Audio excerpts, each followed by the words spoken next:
Assalamualaikum warahmatullahi wabarakatuh. Teman-teman semuanya, bertemu lagi bersama saya Anwar di Tajwid 5 menit dan masih di video tentang bagaimana cara kita mengatur emotional quotient kita.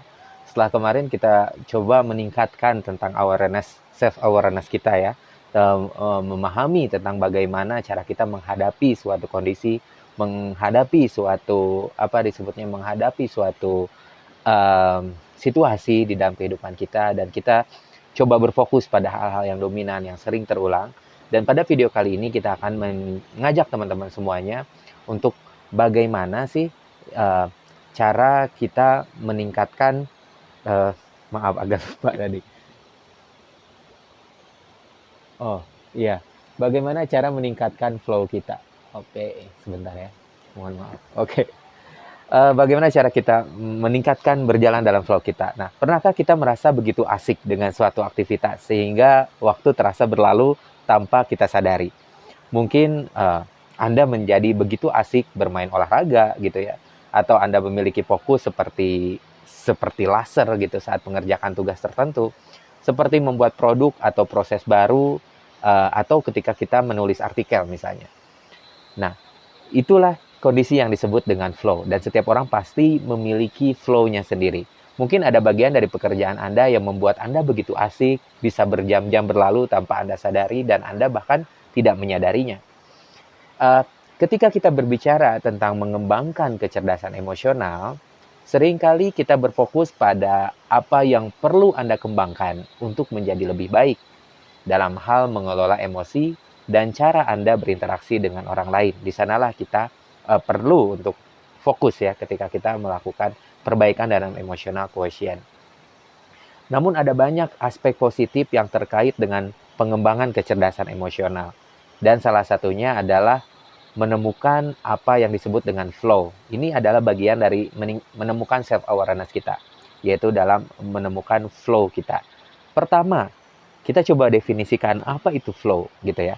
Nah, cara terbaik untuk menggambarkan apa itu flow adalah ketika kita berada di zona tersebut gitu. Ya, seperti itu rasanya.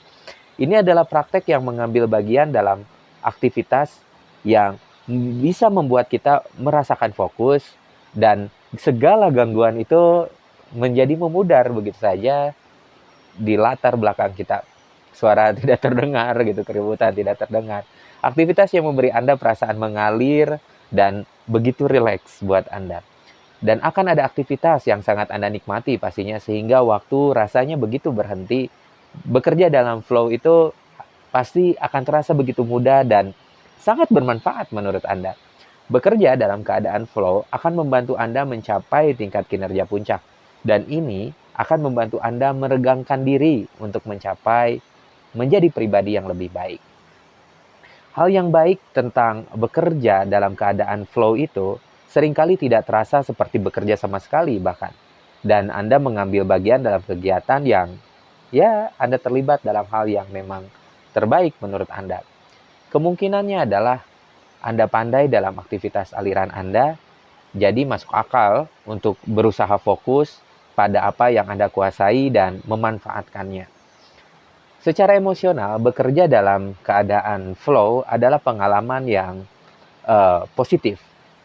Bekerja dengan cara ini juga akan mengurangi beberapa pemicu yang Anda alami yang bisa membajak kinerja Anda. Karena di sana Anda bisa lebih fokus, meningkatkan peluang Anda untuk mencapai potensi Anda dan mencapai hasil yang paling menguntungkan bagi Anda, bahkan dalam situasi yang menantang. Uh, jadi teman-teman semuanya, cobalah pikirkan kembali, uh, kapankah Anda merasakan flow?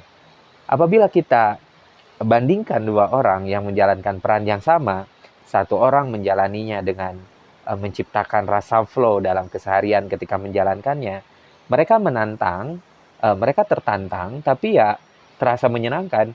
Sedangkan apabila ada orang lain mungkin menemukan aktivitas yang sama persis padahal yang dijalaninya, tetapi terasa begitu stressful dan tidak memotivasi.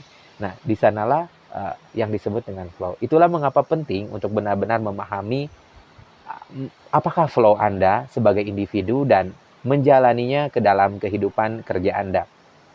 Hal ini bisa membantu Anda menghadapi tantangan dengan penuh percaya diri. Ketika Anda merasa percaya diri setelah bekerja dalam keadaan flow tadi, itu akan membantu Anda untuk melihat tantangan secara lebih positif. Nah, teman-teman semuanya, itulah tentang flow. Biasanya flow ini bisa ditemukan ketika kita merasakan sesuatu yang kita lakukan ini benar-benar bermanfaat gitu ya. Sedangkan jika Anda merasa stres misalnya, dan Anda memiliki tantangan yang harus dihadapi di atas semua ini, kemungkinan besar Anda tidak akan bereaksi dengan cara yang akan membantu Anda mengatasi situasi secara efektif dan efisien. Itu teman-teman semuanya.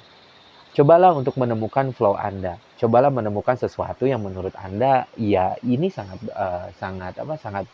penting buat Anda gitu. Sangat bermanfaat menurut Anda. Menemukan aliran Anda dan bekerja dengan aliran akan membantu Anda membangun kecerdasan emosional Anda dan membingkai ulang cara Anda berpikir dan bereaksi terhadap tantangan. Anda juga bisa mendapatkan hasil yang maksimal dari situasi tersebut. Jadi, pikirkan kembali tentang kehidupan pribadi ataupun pekerjaan Anda. Coba gali lagi, kegiatan apa yang menciptakan rasa mengalir bagi Anda. Dan bisakah Anda menambahkan lebih banyak hal yang mengalir tersebut dalam kehidupan kinerja Anda. Selamat bereksplorasi. Terima kasih buat teman-teman yang sudah memfollow atau mensubscribe channel ini dan mudah-mudahan bermanfaat. Sampai jumpa di video selanjutnya masih seputar tentang meningkatkan emotional quotient. Dan ini adalah video terakhir tentang bagaimana memahami self-awareness kita. Yang pertama tadi bagaimana kita lebih sadar ketika menghadapi suatu kejadian. Lalu coba berfokus pada yang lebih sering terjadi dan cobalah temukan flow Anda dan berfokuslah di sana. Cari sesuatu yang menurut Anda ini memang meaningful buat Anda dan ini ada sesuatu yang useful menurut Anda. Terima kasih. Wassalamualaikum warahmatullahi wabarakatuh.